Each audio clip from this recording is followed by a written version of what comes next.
Hi everyone, welcome back. I'm Jacqueline and today we're looking at the interior design trend you're seeing pretty much everywhere this spring.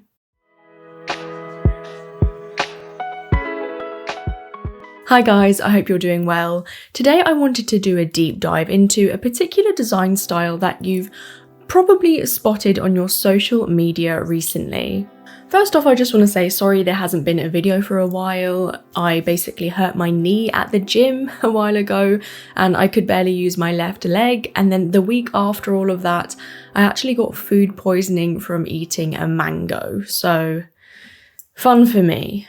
But there's lots of cool videos planned and I can't wait to share them with you. Aside from that, we just want to say thank you for 50,000 subscribers, truly.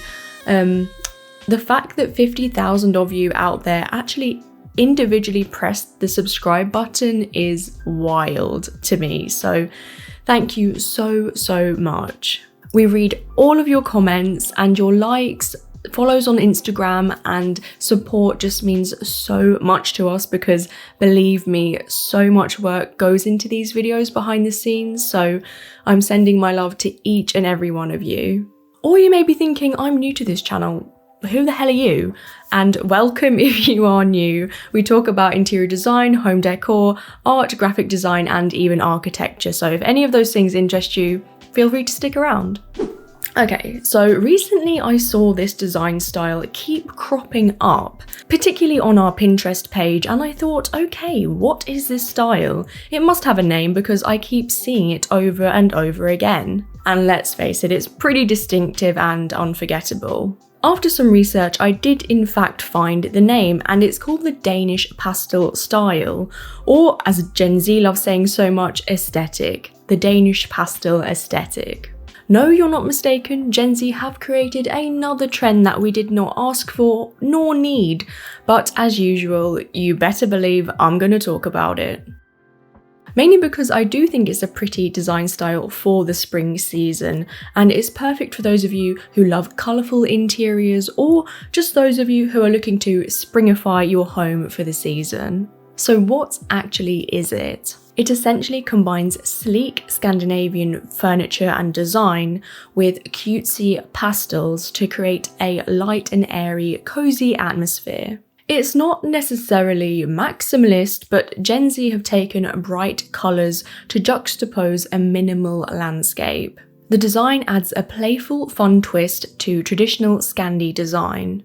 A lot of the aesthetic draws inspiration from modern art that displays shapes in block colours, such as from Matisse and Picasso. When planning your Danish pastel interior, think soft, colourful and cute.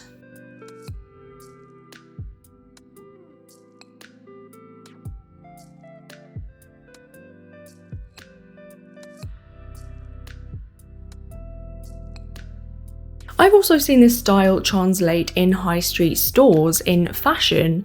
Once again, another point to highlight the synergy between fashion trends and interior trends. A bit of a chicken-egg scenario. I know what you're thinking. Pastels for spring? Groundbreaking. But let's face it, they do summarise a spring colour palette. Spring is absolutely synonymous with pastel tones, whereas summer brings out the vibrant versions of these hues. The Danish pastel interior design style boasts a serene and calming colour palette, inspired by the gentle hues found in nature and the simplicity of Scandinavian design. Soft pastel shades such as pale pink, powder blue, mint green, and light lavender dominate this aesthetic, creating an atmosphere of tranquility and understated elegance. Accompany these pastels with warm neutrals such as soft beige, creamy white, and light grey. Usually these spaces work on a blank canvas, and stark white walls usually provide the backdrop. However, if Barbie gave any inspiration, it's of course that colour can be used everywhere, if you're feeling bold enough. For those of you who aren't afraid of a paint can, choose one of those pastel colours to use on your walls.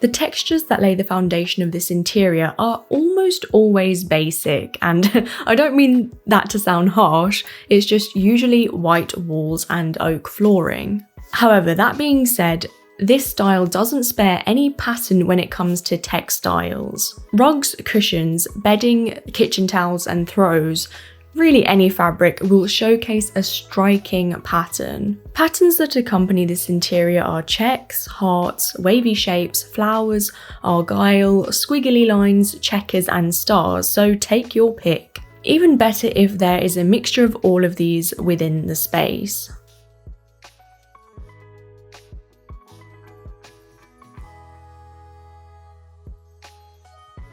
Within researching this style, I found that lots of people actually buy pastel-toned furniture as well to create this kind of amalgamation of bubblegum-toned vignettes, ones that Wes Anderson himself would be proud of. Admittedly, I'm a lover of more of the intrinsic Scandinavian furniture from the mid-century. Call me a purist. I think that this style would work best when there's a neutral backdrop and colours brought through by textiles, lighting and home decor pieces. When there's also pastel-toned furniture, it can tend to make the space seem a bit juvenile. However, that is just my personal opinion, and if you want to go full tilt on the colour, good for you. Nonetheless, look to selecting furniture of Scandinavian origin. The clue is in the name, right? Some classics are the Kartel Componibili unit, round marble effect dining tables, the Togo chair, or really any beanbag-like sofa, the Panton chair, also known as the S chair, the tulip table, the Rattan Sessa dining chairs, Model 60 stool by Alvar Aalto, the Swan chair, a daybed, the Finn Yule sideboard, and the Laderax shelving system.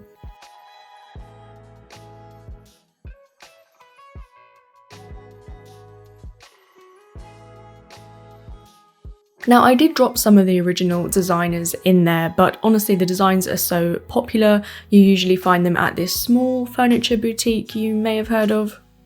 I think you'll agree with me that most bathroom designs these days are quite clinical looking. We love a white tiled or marble bathroom, and of course there are variations, but they're more or less the same. With the Danish pastel style, this is where you get to be really different and creative by selecting pastel-toned bathroom fixtures. Because come on, how often do you usually see a salmon pink sink? Wash basins, baths, accessories, or even tiling of your bathroom can enhance this design style. And you will certainly have a different bathroom design compared to your next door neighbour. With their soothing colour palette and elegant design elements, they transform the mundane bathrooms we're used to.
Suffice to say that nothing in this style has been boring, nor will it, and lighting is no exception. I thought that I'd give you 3 staples when it comes to creating the Danish pastel look.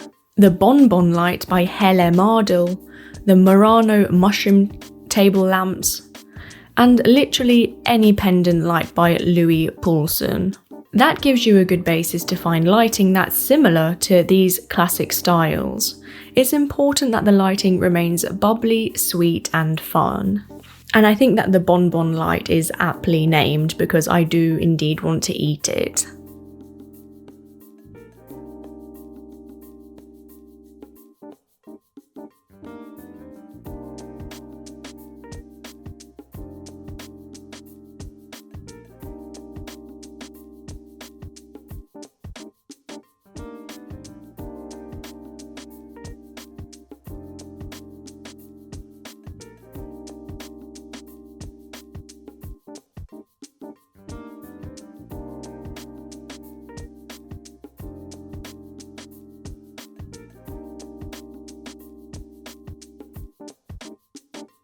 Playfulness within the Danish pastel look comes to the forefront, I can't say that word, when looking at home decor. And yes, the curvy, wavy mirrors you've seen everywhere are included in this style. Their actual name is the Ultra Fragola mirror, a design classic created in the 1970s by Ettore Sottsass Jr. And it's had a bit of a renaissance in the past 5 years, hasn't it? Alongside the whimsical mirrors are U-shaped vases, collapsible storage trays, pastel martini glasses, checkered cake stands, daisy pillows, bubble cube lamps, yin and yang candles, twisted candles, glass funky shape candle holders, a safe box, flower jewelry trays, ceramic tissue boxes, shell ceramic ornaments, and irregular mirrors of any kind.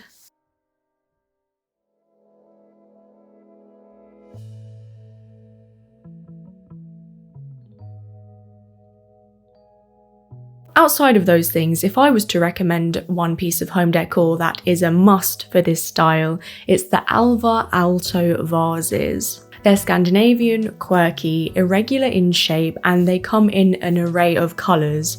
That's why they're perfect to put on display. The Aalto collection was launched in 1936 and is such a pinnacle of Scandinavian design to me, as it still rivals the newer designs on the market, even surpassing them in my opinion.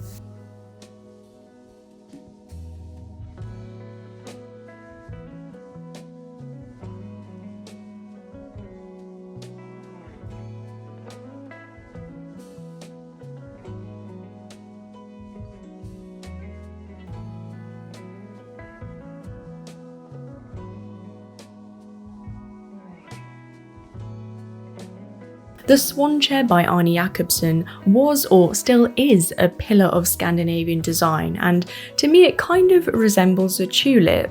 Coincidentally, tulips are the flowers that bring life to these interiors. Personally, I think it's just because there's so many different colour variations and they are simple in shape. These are the most notable flower when skimming through cosy interiors, and when paired with a funky vase, the scheme becomes complete. Simple houseplants also conjure a hygge space, particularly Chinese money plants. Is it just me, or does it feel like they have so much personality? Luscious green houseplants allow the interior to have a sense of freshness and awaken the interior. Stay away from artificial plants here.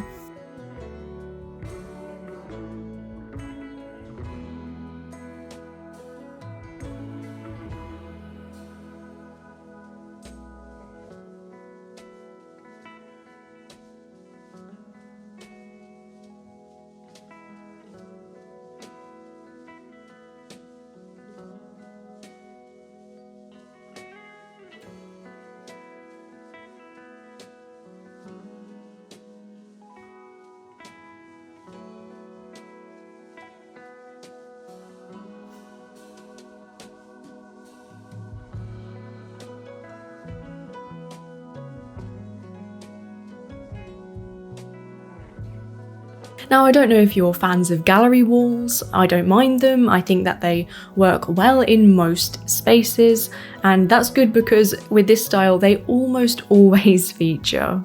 Usually with no picture frames either, and more of a stripped back teenager poster wall effect, but of course to make it more designed, white picture frames will enhance the wall. The cutout prints by Henri Matisse and the Pablo Picasso line drawings are almost always featured in these interiors. However, I urge you to collect pastel-toned art that you find on your own journeys to make your interior unique to you.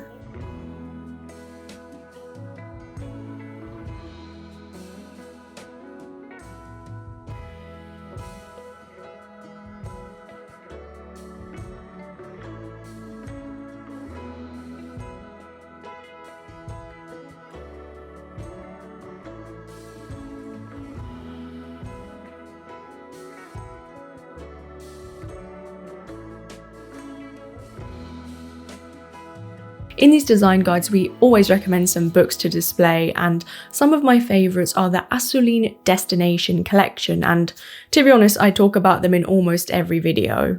Other fair mentions are Colour Confidence, Vanity Fair by William Thackeray, Tokyo Style, Judith Kerr The Illustrations, Women Living Deliciously, Style Chapters, Choose Joy Self-Help Book, The Little Book of Hugo, Bitter Honey Cookbook, La Vita e Dolce, Lagom, 15-Minute Drawing, Post-Truth by George Byrne, and World of Art's Abstract Art. What's your plans for spring? I'd love to know. Feel free to like or subscribe, and if you need help fulfilling your own design dreams, I've left our website in the description. As usual, I love hearing your video ideas as well, and please leave a question down below for our 50,000 subscriber Q&A. We want to do one, but you guys haven't sent enough questions, so send them ahead, design related or anything else. That's it for today's video. I hope that you have a lovely spring, and I'll see you in the next video, guys. Bye!